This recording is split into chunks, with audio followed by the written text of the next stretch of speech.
Endothermic और exothermic reaction.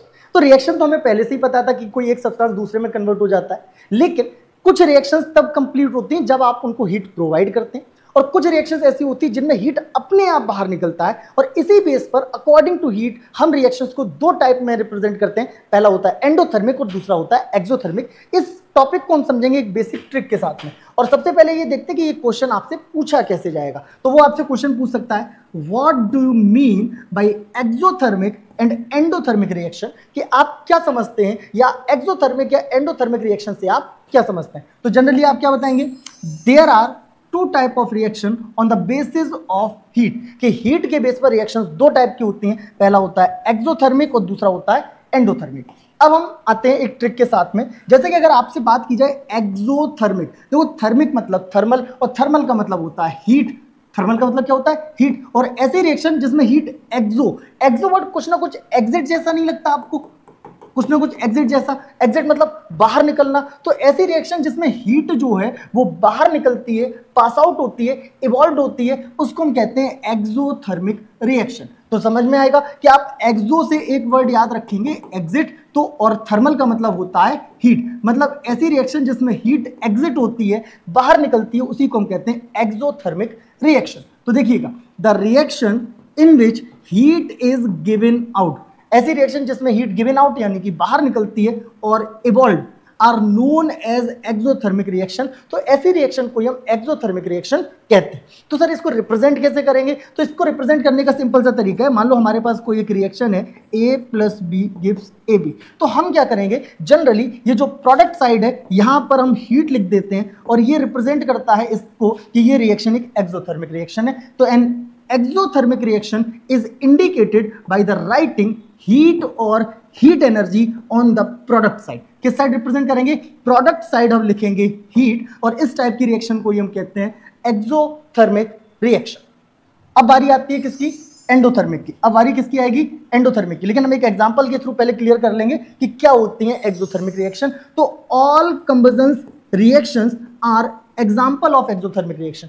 वो सारी की सारी रिएक्शन जिनमें कंबशन होता है, दहन की प्रक्रिया होती है, उनमें हीट बाहर निकलती है, उनमें हीट बाहर निकलती है, तो ये रिएक्शन एक्सोथर्मिक में आएंगी। अगर हम एक एग्जांपल देखना चाहें कि मान लो हमारे पास मीथेन है, और मीथेन को हम बर्न करते हैं इन प्रेजेंट ऑफ ऑक्सीजन। जब बर्न करेंगे तो हीट पास आउट होती है कि नहीं होती, हीट बाहर निकलती कि नहीं निकलती, और हीट बाहर निकलती है, तो इस रिएक्शन को हम कह देंगे एक्सोथर्मिक रिएक्शन। क्या कह देंगे इसको हम, एक्सोथर्मिक रिएक्शन। अब बात करते हैं हम हमारे नेक्स्ट टॉपिक, वो होगा हमारा एंडोथर्मिक। एक और एग्जांपल दिया, चलिए इसको भी देख लेते हैं। The burning of natural gas is exothermic reaction because heat is produced in this reaction. अगर हम नेचुरल गैसेस को बर्न करते हैं तो ये भी एक एक्सोथर्मिक रिएक्शन का एग्जांपल है। And glucose combine with oxygen in the cell of our body, हमारी बॉडी में जो ग्लूकोज है ये ऑक्सीजन से कंबाइन होने के बाद कार्बन डाइऑक्साइड बनाता है, वाटर मॉलिक्यूल बनाता है, और ये भी हीट एनर्जी प्रोड्यूस करता है। गरीबों का देना ग्लूकोज लेते हो ना, ग्लूकोन डी, तो वही बता रहे हैं कि ये जो ग्लूकोज होता है ये क्या करता है, ऑक्सीजन के साथ रिएक्ट करके कार्बन डाइऑक्साइड बनाएगा, वाटर मॉलिक्यूल बनाएगा और हीट प्रोड्यूस करेगा, और हीट प्रोड्यूस करेगा, यही तो हमें एनर्जी प्रोवाइड कर रहा है। तो ग्लूकोज से एनर्जी मिलती है कि नहीं मिलती है, ये रिएक्शन भी एक एक्सोथर्मिक रिएक्शन होती है। इसके ठीक बाद एक इंपॉर्टेंट नोट दिया गया है जिसको हम कहते हैं काम की बात, ठीक है ना। इंपॉर्टेंट नोट मतलब काम की बात, और जब ये काम की बात है तो इसको ध्यान से सुनना। Respiration is an exothermic reaction, ये जो रेस्पिरेशन की प्रोसेस होती है ना बॉडी में, ये भी एक एक्सोथर्मिक रिएक्शन है, because energy is produced during this reaction, क्योंकि इस रिएक्शन के ड्यूरिंग में भी एनर्जी प्रोड्यूस्ड होती है।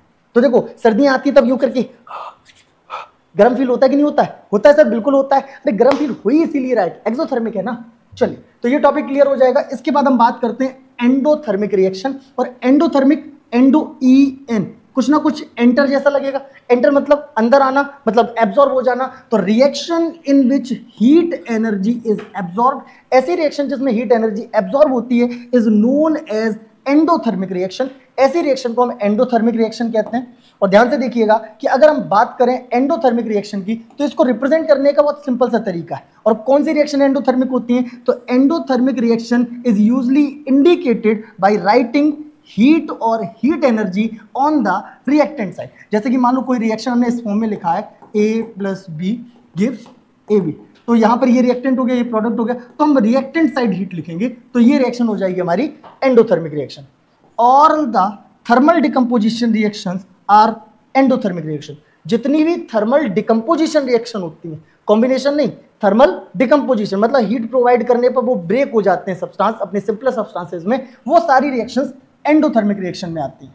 एक एग्जांपल देखेंगे इसका कि मान लीजिए अगर हमारे पास नाइट्रोजन और ऑक्सीजन है, are heated to very high temperature, they are combined to form nitrogen monoxide and lot of heat energy absorb in this reaction. अब ये सब को ऑक्सीजन के साथ हम हीट कर रहे हैं और इस रिएक्शन में मैक्सिमम हीट एनर्जी जो है वो एब्जॉर्ब कर रहे हैं। क्यों? गर्म कितना करना पड़ रहा है? लगभग 3000 डिग्री सेंटीग्रेड। ये तो और भी बहुत ज्यादा टेम्परेचर ले रहा है। कितना टेम्परेचर ले रहा है? Near about 3000 degree centigrade. तो lot of amount of energy, lot of amount of heat consume हो रही है, एब्जॉर्ब हो रही है ना, तो इसी रिएक्शन को हम कह देंगे एंडोथर्मिक रिएक्शन। क्लियर हो जाएगा? क्लियर हो जाएगा ना? तो एक और एग्जांपल है, या कैसे इंडिकेट करते हैं, तो मैंने आपको बताया to indicate the conditions under which the reaction take place. वो कंडीशन जिनमें ये रिएक्शन होती है, if heat is required for the reaction to take place then heat sign और delta is put over the arrow on the equation. आप चाहें तो reactant के साथ में हीट लिख सकते हैं या फिर एरो के ऊपर डेल्टा का साइन बना सकते हैं। ये भी एक एंडोथर्मिक रिएक्शन का सिंबल होता है। आई होप कि एंडोथर्मिक और एक्सोथर्मिक रिएक्शन आपको अच्छे से समझ में आ गए हैं। Thank you.